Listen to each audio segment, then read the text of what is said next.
जैसे राम, अगर आपके पास भी इस तरह की ड्रिल है, जहाँ तक नंबर की बात करूँ तो इसका मॉडल नंबर इस पर कुछ नहीं है, ताकि ये बहुत पुरानी है जिसके कारण से इसकी मॉडल नंबर इस पर कुछ भी शो नहीं हो रहे हैं।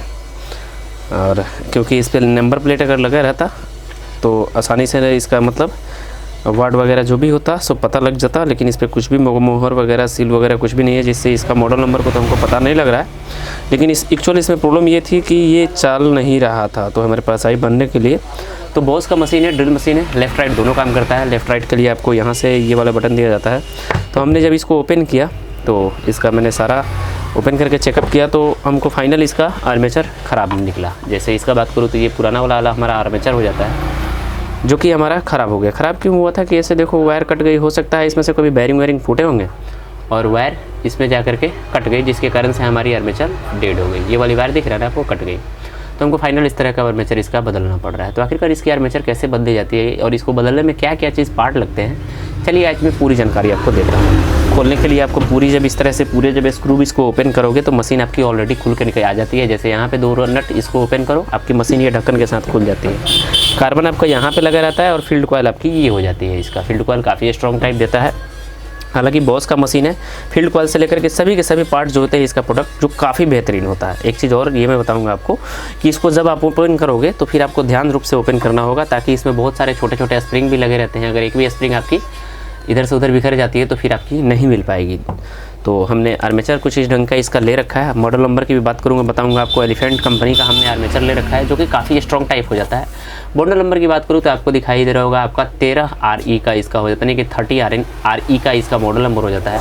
और देखने में आर्मेचर आपको कुछ इस ढंग से इसका आता है। बात करूँ प्राइस वगैरह सब कुछ मैं बताऊँगा। फिलहाल इसकी आर्मेचर है ना कॉस्टली आती है, छोटा है देखने को है लेकिन कॉस्टली आती है। आर्मेचर हमारी पूरी की पूरी न्यू है। और दोनों के कंपैरिजन में बात करूँ तो दोनों की हमारी पंखी का बनावट देखो, दोनों पंखी का बनावट सेम है। गियर आपको दिखाई दे रहा होगा, इसका भी 4 गियर का है, इसका भी 4 गियर का है। बैरिंग का लूप आपका दोनों सेम है। नीचे के साइड से देखो तो दोनों पे मतलब सेम टू यू इसकी मतलब आपको डिजाइनिंग देखने को मिलती है। इसमें आपको ये वाली जो ज़्यादा खांचे काटे गए हैं ना, ये बैलेंस के लिए काटे गए हैं। फिलहाल इसकी खांचे जो है कम ही काटे गए हैं, लेकिन अच्छी क्वालिटीज़ के हैं। तो हम इसमें आर्मेचर बैठाने वाले हैं। तो आर्मेचर बैठाने से पहले आपको ये वाली बैरिंग इसमें से खींच लेनी होगी। तो यहाँ पे देखो इस तरह के पुलर जो होते हैं ना, आपको आगे वाली बैरिंग निकालने के लिए बहुत ही कारगर होती है। तो हम तो आगे वाला पुलर इस बैरिंग मतलब ये इस पुलर से आगे वाला बैरिंग को निकाल लेंगे, लेकिन पीछे वाला बैरिंग निकालने के लिए आपको दूसरे पुलर का इस्तेमाल करना होगा। वो भी किस तरह का ढंग का पुलर होता है, देखो कितनी आसानी से हमारी बैरिंग आगे की निकल करके आ गई।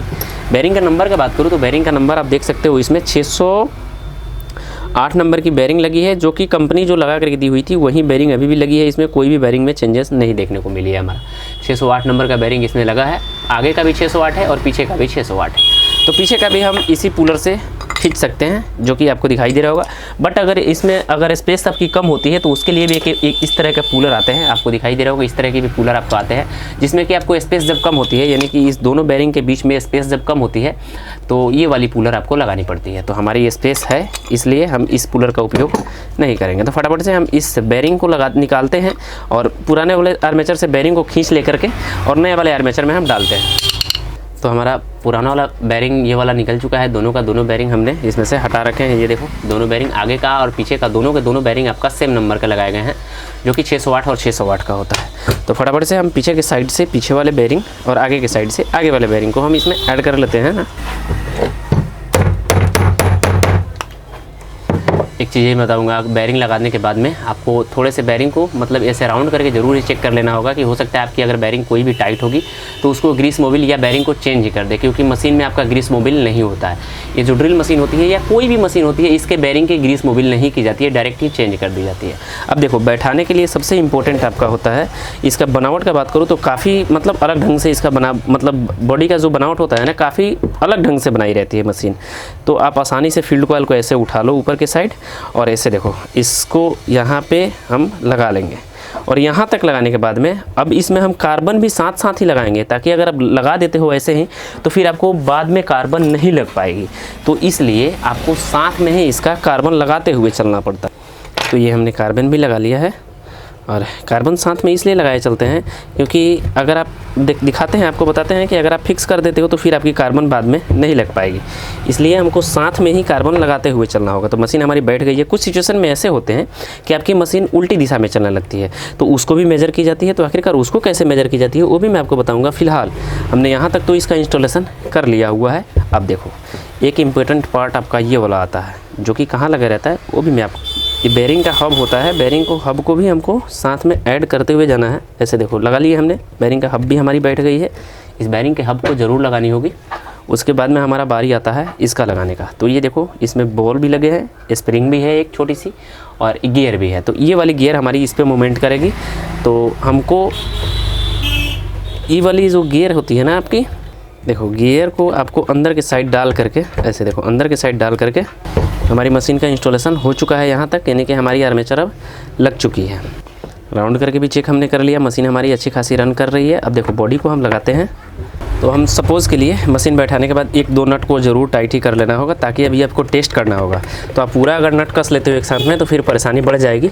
इसलिए आपको एक चीज़ बात ध्यान रखना है कि यहाँ एक यहाँ और यहाँ कस लो, एक यहाँ कस लो, फिर आपकी मशीन चलने के लिए तैयार हो जाएगी। तो हम फटाफट से कस लेते हैं और टेस्ट कर लेते हैं कि क्या हमारी मशीन अब चल रही है कि नहीं चल रही है।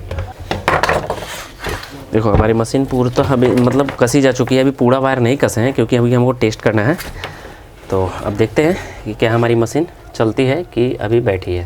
तो आपको दिखाई दे रहा होगा साइड से एक येलो लाइट आ रही है, यानी कि हमारी मशीन अभी सीरीज वायर में है और थोड़ी थोड़ी रन कर रही है। ऐसे देखो, तो हम इसको पूर्णतः चेक करने के लिए हम इसको देते हैं मेन सप्लाई। तो आपको दिखाई दे रहा होगा हमारी मशीन अब पूर्णतः चल रही है।